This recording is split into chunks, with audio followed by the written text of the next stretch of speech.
Saludos, soy el pastor Pablo Silverio y vamos a darle continuidad a una serie de videos que hemos estado haciendo con respecto al divorcio y al nuevo matrimonio. De modo que vamos por la parte número 5, que es la penúltima, y si Dios quiere, la otra semana ya tendremos la última parte, que pienso que va a ser bastante interesante porque solamente hasta ahora hemos visto algunas cuestiones que están relacionadas con los textos de la Biblia básicamente mal aplicados. Pero ya ahí vamos a dar consejos prácticos en cuanto a esta cuestión del divorcio y el nuevo matrimonio. Consejos prácticos que el que los vea prácticos los pueda utilizar, y el que no, bueno, pues le pasa de largo. Muy bien, tengo para decir, comenzando este video, y es que cuando yo me convertí al Señor, ya para ser cristiano, yo no había escuchado nunca esta cuestión del divorcio y el nuevo matrimonio. Yo no conocía que habían grupos evangélicos que eran muy cerrados en cuanto a este tema, inclusive grupos tan cerrados y yo diría fanatizados con esto, que inclusive capaces de querer defender la posición, no hay divorcio. Es que no hay divorcio. Inclusive un señor a quien le tenía yo cierto cariño, cierto aprecio, tenía una postura, por ejemplo, no hay divorcio, lo que hay es perdón. Y yo me ponía a pensar entre mí, bueno, pero ¿y de dónde sacará él eso? Porque en la misma Biblia usted no puede encontrar la idea de que no haya divorcio. En la Biblia usted puede encontrar la idea de que sí hay divorcio, pero bajo ciertas regulaciones, eso es lo que hay. Pero que no hay divorcio, que lo que es perdón, no sé por dónde él podía sacar esto. Pero era una cuestión, ¿verdad?, inventada por los grupos y ese tipo de cosas con poco fundamento bíblico. De manera que yo no había escuchado nunca nada concerniente a eso. Nada, absolutamente nada. No había escuchado nada de eso, de que si una persona se divorciaba, no importa la razón que fuera, no se podía volver a casar. Y ese tipo de cosas. Algunos hacían planteamientos con respecto a esto como si fuera el pecado imperdonable de una persona que se divorció, que tuvo que divorciarse. Y eventualmente por carecer de continencia o por no tener don, ¿verdad?, el don de quedarse soltero, se ve precisado, se ve forzado a casarse de nuevo. Y entonces, bueno, pues nada, es como si fuera un pecado imperdonable, una cuestión, bueno, es increíble hasta el extremo de que muchas personas dentro de esos grupos, porque yo participé mucho de esos grupos, pude comprobar algo, que existía una forma de chantaje dentro de muchísimos matrimonios. Había matrimonios evidentemente rotos, razones yo no las conozco, las razones, pero sí sabía que esos matrimonios estaban destruidos, ahí no había un matrimonio como tal, había que restaurar grandemente, pero que el orgullo y la cuestión ahí en esos grupos no es fácil, es un poco difícil admitir. Por ejemplo, en una ocasión le dije a un pastor amigo mío, oye, ¿qué te parece? Tenemos que hablar acerca de estas cosas, es decir, tratar de ver cómo ayudamos, por el motivo de que yo veo que hay muchos matrimonios que no están funcionando como bien.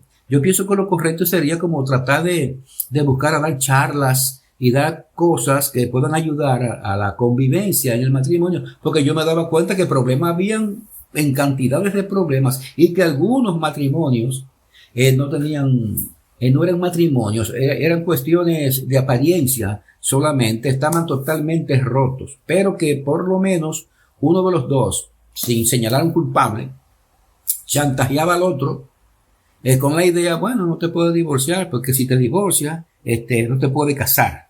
No te puedes casar de nuevo. Entonces con eso mantenían a las personas, vamos a llamarle, amarrado ahí.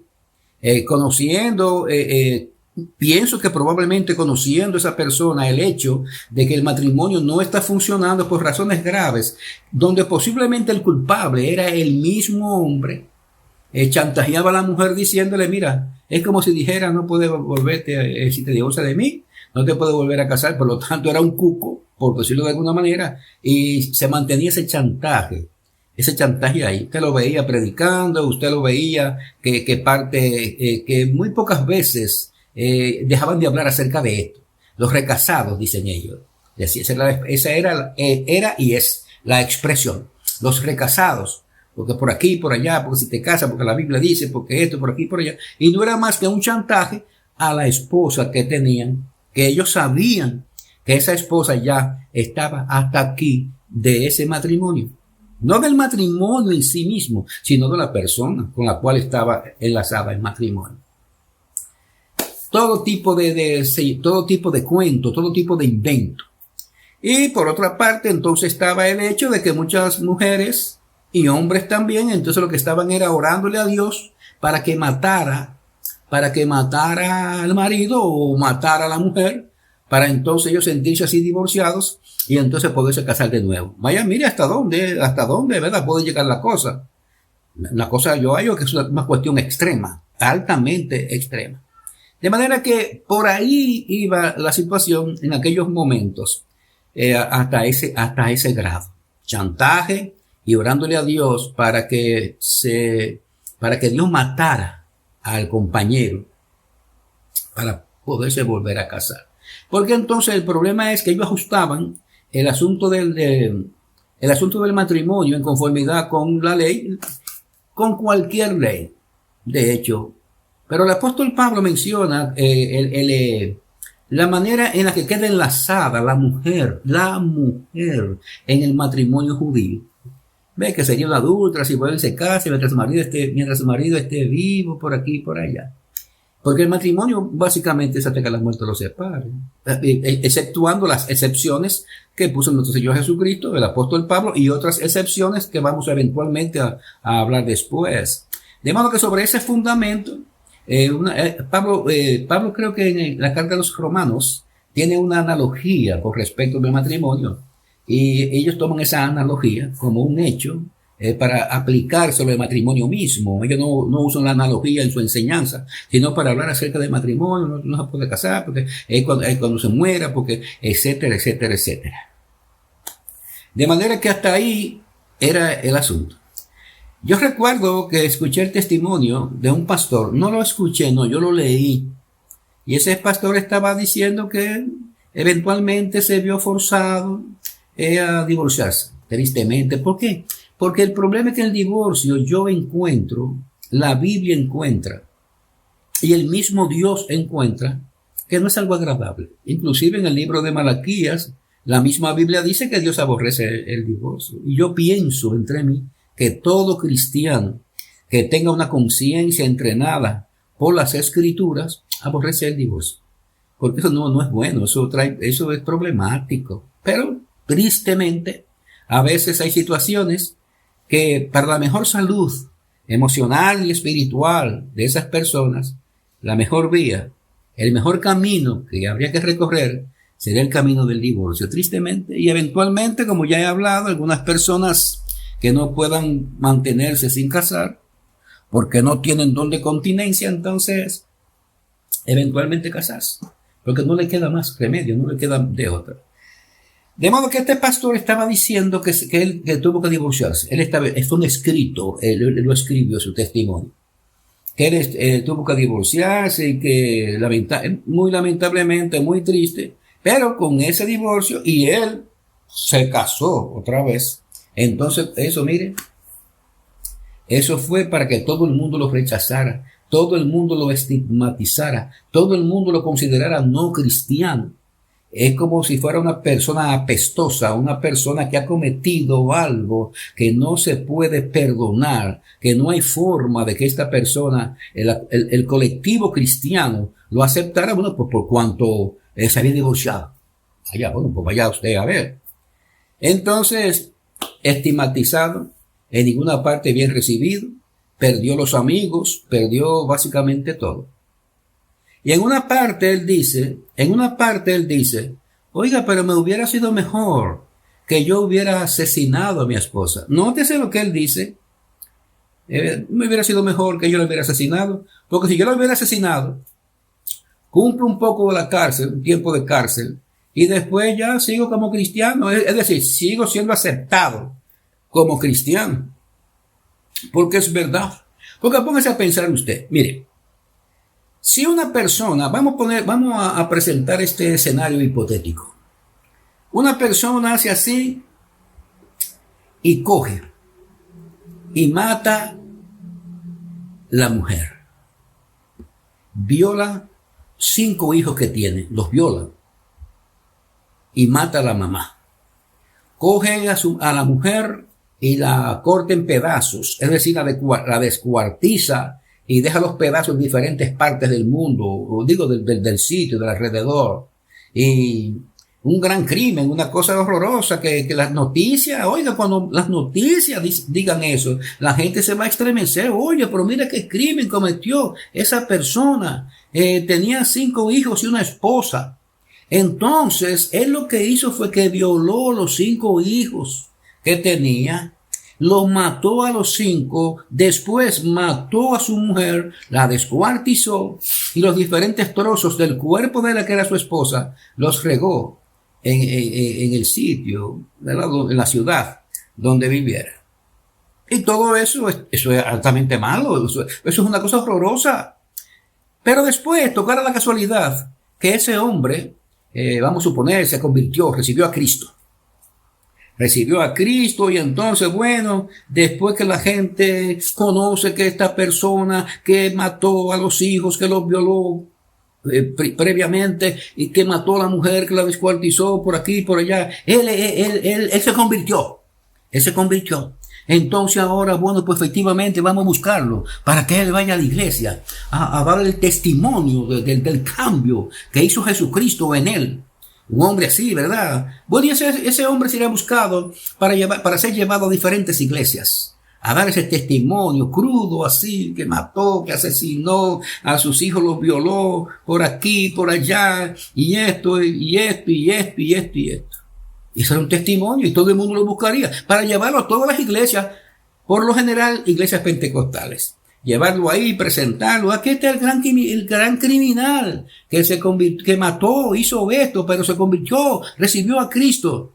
Pero jamás se podía llevar a un pastor o a nadie. Mira, este hombre tuvo la desgracia, la desdicha de que él tuvo que divorciarse y se casó. Eso no hay ningún testimonio, ese está marcado, se está estigmatizado, no lo dejan congregar en la iglesia, ni nada por el estilo. No, nada. Ese hombre queda totalmente fuera. Nadie quiere saber de él, señalado, es un adúltero, es una persona esto, aquello, y una cosa que es una marca, un estigma que no se quita jamás. Nadie le otorga ningún tipo de perdón a este tipo por mucho que él se humille, sino que es un adúltero, etcétera, etcétera. Nadie indaga en su vida, qué pasó, qué pudo haber pasado, ni nada por el estilo. Estaba mirando un señor que escribió un testimonio también. El testimonio de él sucedió más o menos en estas circunstancias. Él hizo así y se divorció siendo muy joven. Usted sabe, cosas de juventud a veces que se meten en problemas, en compromisos que no pueden sostener. Y tristemente no le fue bien y finalmente ellos se divorciaron. Pasaron los años, muchos años, y él encontró una persona con la cual eventualmente se casó. Y entonces, bueno, pues nada, al transcurrir el tiempo, él cuenta que ellos dos sintieron como la necesidad, como de buscar a Dios, porque en la vida yo pienso que lo más sabio que se puede hacer es buscar de Dios, recibir a Jesucristo como el Salvador. Es lo más sabio, lo mejor, lo más grande que le pueda pasar a un hombre, ¿verdad? En términos de grandeza, de valor. Y ellos pensaron, bueno, ¿qué te parece, fulana? Sí, yo estoy de acuerdo. Vamos a irnos a una iglesia por ahí para que nos congreguemos y así, ¿verdad? Vamos a reconciliarnos con el Señor o a recibir a Cristo para nosotros servirle a Dios. Bueno, fueron a una iglesia y no sé por qué motivo, cosa que en la Biblia no contempla nada de eso, ni nada, ni cosa que se parezca. El pastor le preguntó, por casualidad, ¿alguno de ustedes ha estado casado con anterioridad? Y el señor respondió, sí, yo había estado casado cuando era joven, hace muchísimos años, hace más de 30 años. Cuando yo era joven, yo me casé, me salió mal, era un joven, sin experiencia en la vida y las cosas no caminaron bien y terminé divorciándome. Eso hace 30 años. De manera que la mujer de ese hombre se casó con otro, tiene sus hijos, tuvo sus hijos por allá y ya, en fin. El problema es que entonces, para sorpresa de él, le dijo el pastor, bueno, pues mire, usted no puede congregarse en esta iglesia. ¿Qué le parece a usted? Ese hombre sale de, pero ¿cómo es posible? ¿Cómo es posible que una persona pretenda buscar a Jesucristo y que otra persona se lo impida de esa manera? Sencillamente porque una vez hace 30 años, él cometió, vamos a llamarle el error de casarse joven, sin entendimiento, y eventualmente fracasó.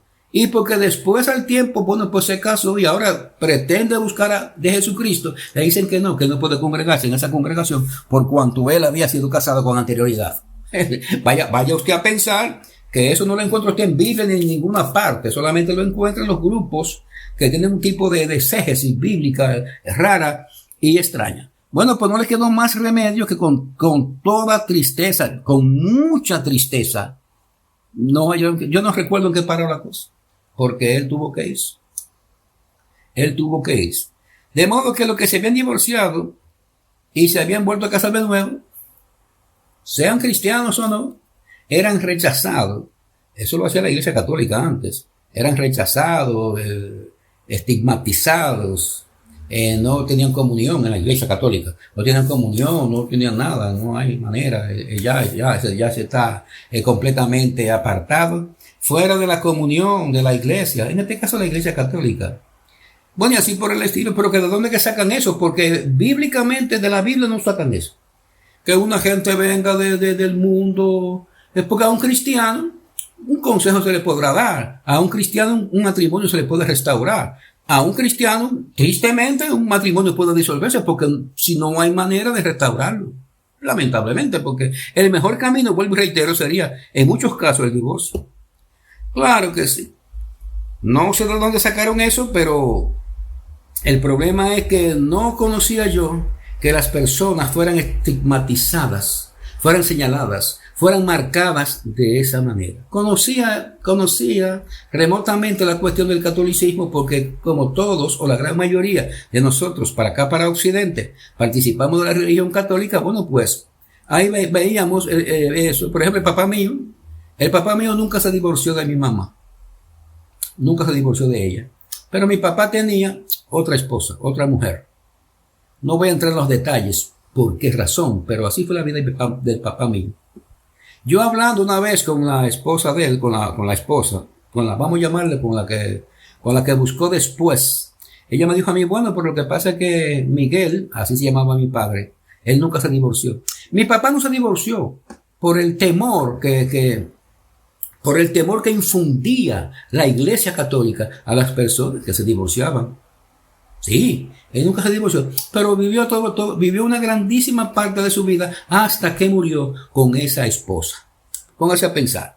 Muy bien, aparte de ese invento católico y que ese invento fue llevado a los pentecostales, porque es una cosa extraña. El protestantismo, ¿verdad? Porque yo me congregué primeramente como cristiano frente a los pentecostales. Primero. Tuve que salir de la iglesia por razones muy obvias.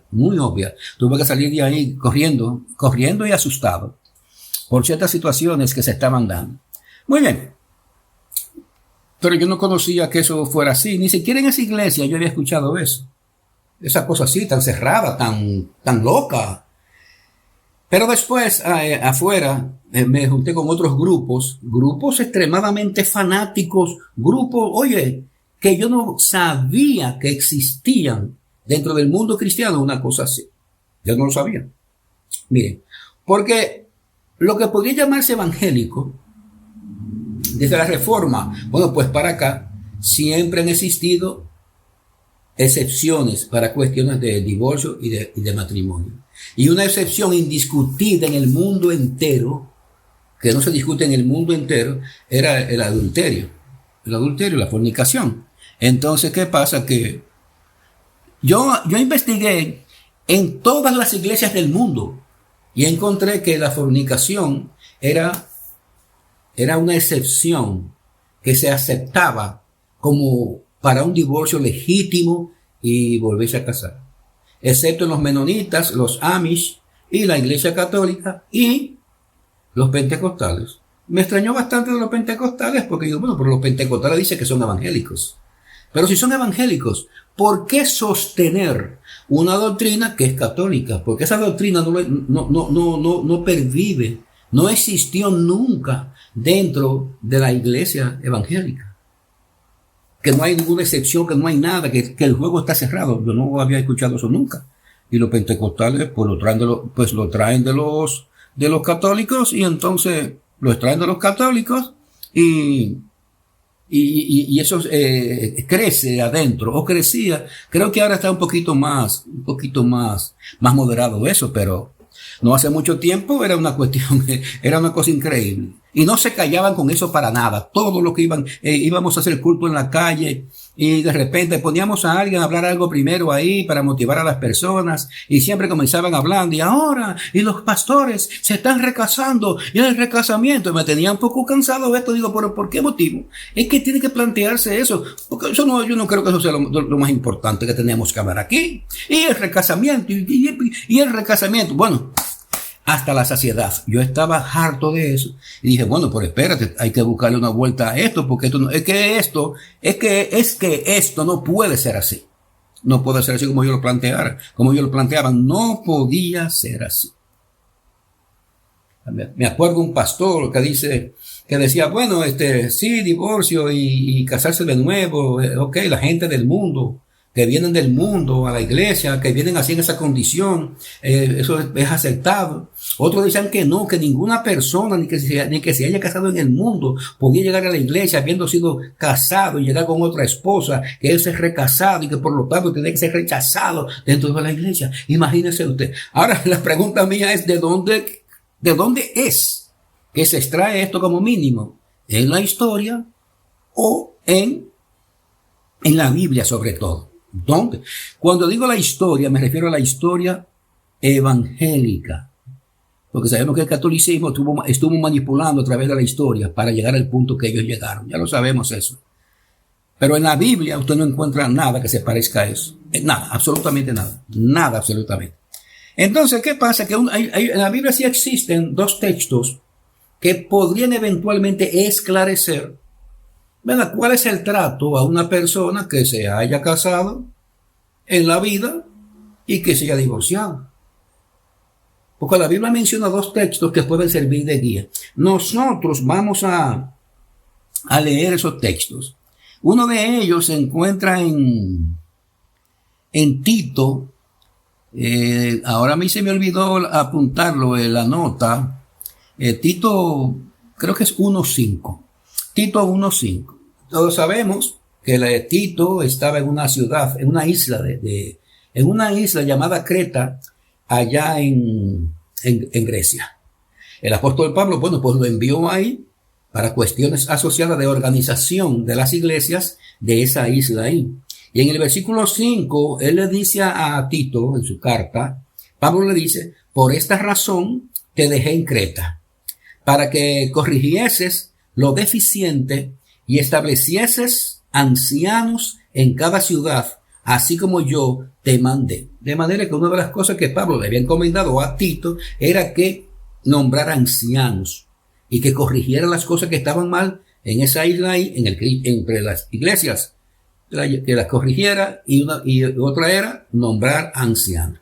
Ahora Pablo le dio una recomendación de esa época, una recomendación. Entonces Pablo le dijo quiénes calificaban en ese tiempo para ser obispos, pastores, ancianos. Le dijo, el que fuera irreprensible, marido de una sola mujer, y tenga hijos creyentes que no estén acusados de disolución ni de rebeldía. Esos eran requisitos. Según le planteó Pablo a Tito, que se encontraba ya en la isla de Creta. En la carta a Timoteo, creo que el mismo capítulo 1, no estoy ahora mismo, no me acuerdo bien. También se habla de los requisitos para los obispos. Y dice, obispos, palabra fiel. Si alguno anhela obispado, buena obra desea. Pero es necesario que el obispo sea irreprensible, marido de una sola mujer, sobrio, decoroso, hospedador, apto para enseñar, no dado al vino, no pendenciero, no codicioso de ganancias deshonestas, sino amable, apacible, no avaro. También en el versículo 12 se le dice, los diáconos sean maridos de una sola mujer y que gobiernen bien sus hijos y sus casas. La clave de estos textos está en que a Tito se le recomienda nombrar ancianos allá donde él estaba. Pero había un requisito que él tenía que observar en las personas que él iba a nombrar como ancianos. Y un requisito era que fueran esposos de una sola mujer. Es decir, casados una sola vez. Y en el caso de Timoteo, Pablo le dice lo mismo. Esposos de una sola mujer, o bien sea casados una sola vez. Es decir, era un requisito en el momento para los que querían ser ancianos. Es decir, obispos, pastores, debían ser hombres así, casados una sola vez.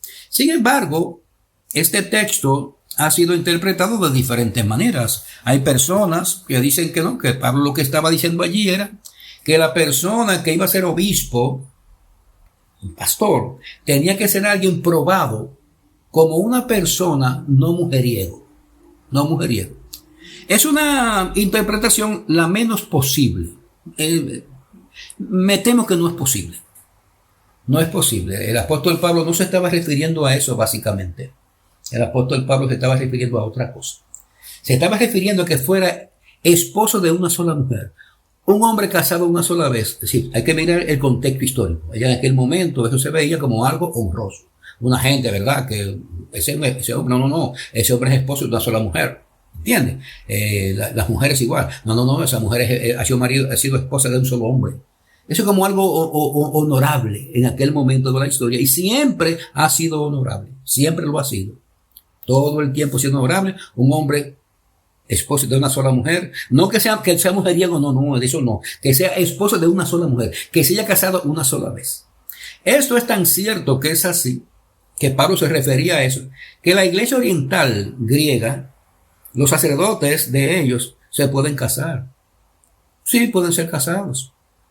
Pero pueden ser casados solamente una vez. Es decir, que hayan sido esposos de una sola mujer. Es decir, que la iglesia ortodoxa griega, no sé ahora mismo, pero así ha sido siempre en toda su historia, para que uno sea sacerdote, tenía que ser esposo de una sola mujer. Si esa persona se había casado con anterioridad, ya ahora, y tenía otra esposa, ahora ya no podía ser sacerdote. No es que no podía ser cristiano, no es que no podía ser aceptado dentro de la comunión de la iglesia ortodoxa, sino que no podía ser anciano, que no puede ser sacerdote. Ese es el punto. Y Pablo es lo que está haciendo aquí también, que le está diciendo a Timoteo, mira, que sean esposos de una sola mujer. Entonces, la iglesia ortodoxa griega tiene como tradición esas mismas palabras de Pablo y la aplica aún todavía a sus sacerdotes. Pueden ser casados, pero una sola vez. Tienen que ser esposos de una sola mujer. El texto, invariablemente creo que no puede referirse a que sea un hombre que no sea mujeriego. No lo creo. Miren por qué. Porque dentro de ciertos requisitos, que se requerían para ciertas damas, ahí mismo, en las cartas a Timoteo estaba en Éfeso, pienso, sí, estaba en Éfeso allá. Se formaron un grupo de mujeres, viudas, y había una lista de mujeres para ser ayudadas por la iglesia. Y el apóstol Pablo en una parte le dijo a Timoteo qué clase de viudas podían ser las viudas que recibieran, ¿verdad?, la ayuda de la iglesia. Y en este caso, el apóstol Pablo le dijo a Timoteo, sea puesta en la lista solo la viuda no menor de 60 años. Sea puesta en la lista solo la viuda no menor de 60 años. que haya sido esposa de un solo marido. Con esto basta. Es la misma construcción gramatical y todo, ¿verdad? Cuando se habló del requisito para los pastores, esposo de una sola mujer. Aquí como requisito para ser introducida en la lista de las viudas que iban a recibir beneficios o ayuda de la iglesia, había un requisito. Esposa, que fueran viudas, esposas de un solo marido. Jamás te puede imaginarse que lo que estaba diciendo Pablo ahí era, no, que tiene que ser una mujer probada, que no se acostara con todos los hombres del mundo entero, o una mujer no machu, ¿cómo no sé qué término? Porque ni siquiera se usa, no hay un término que pueda expresarlo en español. Una mujer que se quiera acostar con todos los hombres, como es el caso de muchos hombres que quisieran acostarse con todas las mujeres que puedan existir. Cierto, entonces, tomando en consideración este hecho, que Pablo dice aquí que haya sido esposa de un solo marido, que es lo mismo que le dice a Timoteo y a Tito, que el obispo tiene que ser esposo de una sola mujer, es la misma cosa. Es difícil poder concluir que se trataba de hombres que no fueran mujeriegos y que fueran probados, que eran un hombre de una, no se puede, ni siquiera se puede considerar, pienso. Y el testimonio de la Iglesia Ortodoxa griega, que así lo contempla. Toda persona de la Iglesia Ortodoxa griega que quiera ser sacerdote, entonces tenía que ser esposo o tiene que ser esposo de una sola mujer. Si por casualidad se ha casado y tiene nueva esposa, entonces no puede ser obispo. Correcto. Ahora bien, para culminar, ¿qué es lo que estamos diciendo? Cuando Tito y Timoteo, dentro de su contexto histórico, van a señalar a personas para que sean obispos, ellos iban a tener en cuenta algo. Que eso que ellos iban a señalar como obispos tenían que ser personas, hombres, maridos de una sola mujer. Entonces, ¿qué es lo que va a hacer? Bueno, aquí hay 5 candidatos a ser obispos, vamos a suponer allá en Creta, 5 candidatos a ser obispos. Cuando en este caso Tito va a verificar, dice, bueno, cada uno de ellos son personas aptas porque han sido maridos de una sola mujer. Pero fulano de tal allí no es apto porque la orden que tengo del apóstol Pablo es que si ha tenido más de una esposa, entonces en ese caso no califica. Por lo tanto, entonces, Juan calificó, aquel calificó, pero vamos a llamarle Santiago, no calificó por cuanto él ya había tenido una esposa con anterioridad y ahora tiene otra esposa. De modo que no es marido de una sola mujer, sino que ya se ha casado más de una vez. ¿Qué iba a hacer el Tito? A ese no lo nombraba y a los otros sí. Y al que no nombraba porque ha sido esposo de más de una mujer, ¿qué pasaba? ¿Lo estigmatizaban en la iglesia? ¿Lo sacaban de la iglesia? ¿Comenzaban a desacreditarlo para allá afuera sin tomar en consideración nada? No, no era eso que se hacía. De manera que sacamos a relucir este punto aquí, porque tanto el daño que se ha hecho a las personas que han llegado a los diferentes grupos a congregarse, y porque una vez en la vida le fue mal y tuvieron que divorciarse, no fueron aceptados en esos grupos. En el video que nos falta ya, ahora vamos a dar algunos ejemplos de personas que yo conozco, que le ha pasado, que han vivido esa situación, ¿verdad? O situaciones diferentes, parecidas a eso, y que han sido eventualmente rechazadas o marginadas dentro de los grupos evangélicos, en este caso los pentecostales. Ya ustedes saben, en el próximo video vamos a hablar ya de último y algunos consejos prácticos, pienso, que también podemos utilizar concerniente a este tema.